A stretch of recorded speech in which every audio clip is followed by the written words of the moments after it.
रामपुर में लोकसभा चुनाव के निर्दलीय प्रत्याशी और सुप्रीम कोर्ट के वरिष्ठ अधिवक्ता महमूद पुराचा ने एक निजी होटल में प्रेस वार्ता कर ईवीएम के खिलाफ मोर्चा खोला।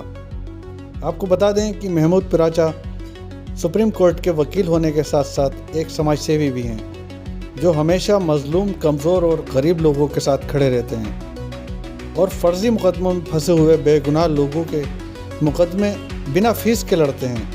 आइए जानते हैं महमूद पुराचा से उन्हीं की ज़ुबानी। आज़ाद भारत टीवी, उत्तर प्रदेश, उत्तराखंड। महमूद पुराचा, आप सभी लोगों का बहुत बहुत शुक्रिया। आप लोग शॉर्ट नोटिस पे आए। मैंने कल 3 बजे तक कोशिश की थी कि सपा पार्टी से बात हो जाए, और हमने जो ये प्रपोजल रखा था कि अगर समाजवादी पार्टी को या दूसरी किसी ऑपोजिशन पार्टी को, बसपा को ऐसा लगता है कि हमसे बेहतर कैंडिडेट उनके पास कोई है, जो पुलिस प्रशासन का और भारतीय जनता पार्टी और जो दूसरे संगठन हैं ऐसे जो संविधान के खिलाफ काम करते हैं, आरएसएस जैसे, तो उनको टैकल करने के लिए कोई बेटर कैंडिडेट है तो हमें बता दें, हम विड्रॉ कर लेंगे। लेकिन 3 बजे तक भी ना तो ये बताया कि हम विड्रॉ कर लें, या ना ये बताया कि हमारे पास आपसे बेहतर कैंडिडेट है या नहीं। खैर, उसके बाद हमने ये फैसला किया था कि अगले 3 दिन तक, फ़ोन नंबर उसको बुलाओ, अगले 3 दिन तक हम रामपुर में यहाँ बॉम्बे होटल में बैठेंगे। बॉम्बे होटल में बैठेंगे और रामपुर की जो जनता है उससे निवेदन हमने ये किया था कि वो आएँ और हमारी रहनुमाई यानी कि मार्गदर्शन करें कि हमें इस चुनाव में क्या स्टेप लेना चाहिए।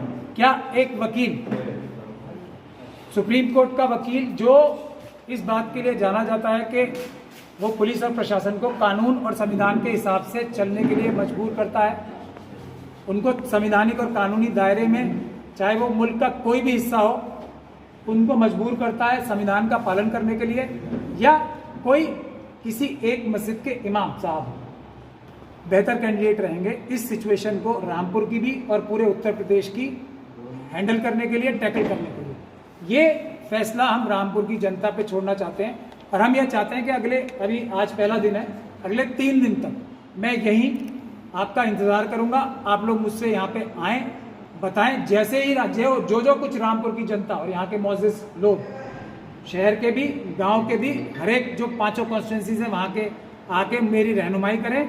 मैं कोई राजनीतिक नेता नहीं हूँ उस तरीके से, मैं भारत के संविधान बचाने के लिए बहुत सारी लड़ाइयाँ लड़ रहा हूँ।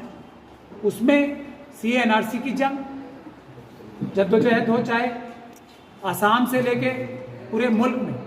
आसाम में मैंने सीए एनआरसी की कितनी बड़ी लड़ाई लड़ी, और वहाँ का नतीजा आपके सामने है कि वहाँ पे आज राहत से हैं सभी कमज़ोर तबके। जिन लोगों के ऊपर इल्ज़ाम लगा के बाहर निकाला जाना था, वो आज राहत से हैं। दूसरा, जो दिल्ली के दंगे सीएनआरसी के प्रोटेस्ट में कराए गए, उसमें मैंने, अगर एक मुझे उसका लीडिंग चेहरा बनाया था सब जनता ने, तो मैंने किसी का साथ नहीं छोड़ा। सैकड़ों लोगों को मैंने जमानतें कराई, और हमने 2 दर्जन से ज़्यादा आरएसएस के और बीजेपी के पदाधिकारियों को उन दिल्ली दंगों को कराने के लिए जेलों में भिजवाया, और पुलिस के अधिकारियों के खिलाफ भी ऑर्डर्स दिए दिल्ली के जो सीएनआरसी के दंगे कराए गए। उसके अलावा डॉक्टर रितु का प्रोटेस्ट एक चल रहा है, गुरु रविदास का जो मंदिर का प्रोटेस्ट चला, जो चंद्रशेखर आज़ाद साहब भीम आर्मी ने चलाया, भीम आर्मी के सारे, और जो SC ST पे पूरे मुल्क में जो जुल्म ज्यादती होती है, उसमें मैं ही सबसे आगे होता हूँ। उन सभी संस्थानों का, शेड्यूल का, ज़्यादातर शेड्यूल कास्ट और शेड्यूल ट्राइब की ऑर्गेनाइजेशंस का, पॉलिटिकल पार्टीज का मैं ही लीगल एडवाइजर। तो ये जो जंग हम लड़ रहे हैं, अभी डॉक्टर रितु का प्रोटेस्ट एक चल रहा है, वो आपके बीच में आई हुई थी, अभी फिर आएंगी, जो पूरे देश में टीचर्स का, खासतौर पे SC ST और OBC टीचर्स का और स्टूडेंट्स का जो मसला चल रहा है रिजर्वेशन का, और उन्हें जो नॉट फाउंड सूटेबल करके नौकरियों से निकाल दिया था, उस आंदोलन का भी मैं ही मेन एडवाइज़र और रूहे रवा माना जाता है। तो उसी तरीके से सीएनआरसी के केस रामपुर में भी सैकड़ों हैं, मैं उसकी भी जिम्मेदारी ली है कि उनके खिलाफ जिन्होंने लोगों को यहाँ पुलिस की वर्दी में भी रह के अपराध करके गोली मारी, तो उनके खिलाफ कानूनी कार्रवाई और उन सभी लोगों को मेरठ तक जाके उनकी कानूनी मदद करने की जिम्मेदारी, उनको बरी करने की जिम्मेदारी जिन झूठे मुकदमों में फंसाया गया मैंने ली है। तो एक तरफ तो एक ऐसा वकील है जो ये काम कर रहा है। अभी ईवीएम की लड़ाई में भी देख लीजिए, जब 5 जनवरी में मैंने ही एक 50 ईवीएम का चैलेंज इलेक्शन कमीशन के सामने रखा और हम सैकड़ों वकील मेरी क़यादत में निकले इलेक्शन कमीशन की तरफ, तो इंडिया गेट पे हमारे साथ कैसी लाठीचार्ज और ज्यादती की थी, और उसके बाद ही ईवीएम का आंदोलन पूरे देश में एक तरीके से जंगल में आग की तरफ फैला। तो एक तरफ तो एक ऐसे वकील है, एक ऐसे अगर कह सकते हैं तो निडरता से संविधान और कानून को बचाने की लड़ाई लड़ने वाले हैं, और दूसरी तरफ एक मस्जिद के इमाम हैं। तो और एक और कैंडिडेट है बसपा के, उनको भी आप लोग देख सकते हैं, और उन सबके सामने तो भारतीय जनता पार्टी और आरएसएस के कैंडिडेट हैं ही, जिन्होंने पिछले 2 इलेक्शंस में भी और इलेक्शंस के बगैर भी सीएनआरसी के बच्चों के साथ जो जुल्म हो रहा है वो आप लोग सब देख ही रहे हैं। ये भी पुलिस प्रशासन की गैरकानूनी काम ही है, गैरकानूनी हरकतें, हालात चल रहे हैं। तो इसमें लोगों को तय करना है, और इसीलिए 3 दिन तक मैं यहाँ बैठा हूँ। आप लोग तय कर लें, मैं आप लोगों के हवाले हूँ, मेरी सर्विसेज आपके हवाले हैं। अगर आप लोग चाहेंगे तो मैं ये चुनाव लड़ूंगा, अगर आप लोग मुझे मना करेंगे तो मैं ये बिल्कुल चुनाव नहीं लड़ूंगा। मेरी कोई लालच और इच्छा नहीं है। एक छोटा सा लालच ये है कि अगर मैं मेंबर ऑफ पार्लियामेंट बन जाऊंगा तो मेरी ताकत इन सभी लड़ाइयों को लड़ने की 10 गुना बढ़ जाएगी। लोगों को झूठे टेरर के केसेस में फंसाया गया, उसमें सबसे ज्यादा लोगों को मैंने बरी कराया, मैंने जमानतें कराई, मैंने पुलिस के खिलाफ एक्शन लिया।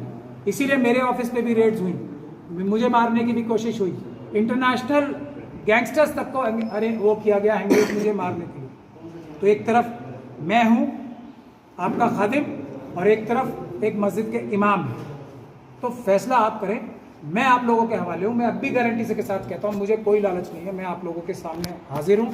मैंने अपनी खिदमत आपके सामने पेश कर दी। अब आप लोगों का काम है, अगर आप आएंगे मुझसे ये वादा करेंगे कि एक एक आदमी महमूद प्राचा खुद बन के इलेक्शन लड़ेगा, क्योंकि मैं ये अकेला काम नहीं कर सकता, तब मैं आप लोगों के बीच में अपनी खिदमत पेश करता हूँ। अदरवाइज मैं आप सब लोगों की बात सुन के सर झुका के इलेक्शन से अपना नाम वापस ले लूँगा। एक बात हुई, चर्चा है सपा से डीलिंग चल रही है, कैसी डीलिंग है इसी यही जो मैं आपके सामने बता रहा हूँ, यही डीलिंग है। मैं अब भी रिक्वेस्ट कर रहा हूँ, सपा से नहीं बसपा से भी रिक्वेस्ट कर रहा हूँ, अगर मुझसे बेटर कैंडिडेट है। Primarily you are telling that, नहीं, मैं इनका जवाब दूंगा। तो ये डीलिंग चल रही है, मैं मना नहीं कर रहा हूँ। अगर मुझसे बेहतर कैंडिडेट उनके पास है तो वो मुझे बता दे, मैं विड्रॉ कर लूँगा। मैं बिल्कुल मना नहीं कर रहा हूँ इस बात को, आप सही कह रहे हैं। लेकिन अगर नहीं है, इन हालात में रामपुर के लिए अगर मैं बेहतर हूँ, यूपी के लिए पूरी मैं बेहतर हूँ, तो अपना कैंडिडेट विड्रॉ करके मुझे बोलें, क्योंकि मैं मर सकता हूँ, ये बात जानते हैं। उनका खुद का कैंडिडेट एक बार को बीजेपी में जा सकता है, तोड़ के, दबाव में आके, लालच में आके। मैं नहीं जाऊँगा, और इसके एग्जाम्पल दर्जनों हैं, दर्जनों पॉलिटिकल पार्टीज के लोग भारतीय जनता पार्टी में ईडी के डर से और लालच में गए हैं, बड़ी बड़ी पार्टियों के गए हैं। लेकिन मैं एक अकेला व्यक्ति हूं जिसने सबसे बड़ी रेड झेली, लेकिन आरएसएस और बीजेपी के सामने मैं नहीं जाऊंगा, कोई भी जा सकता है।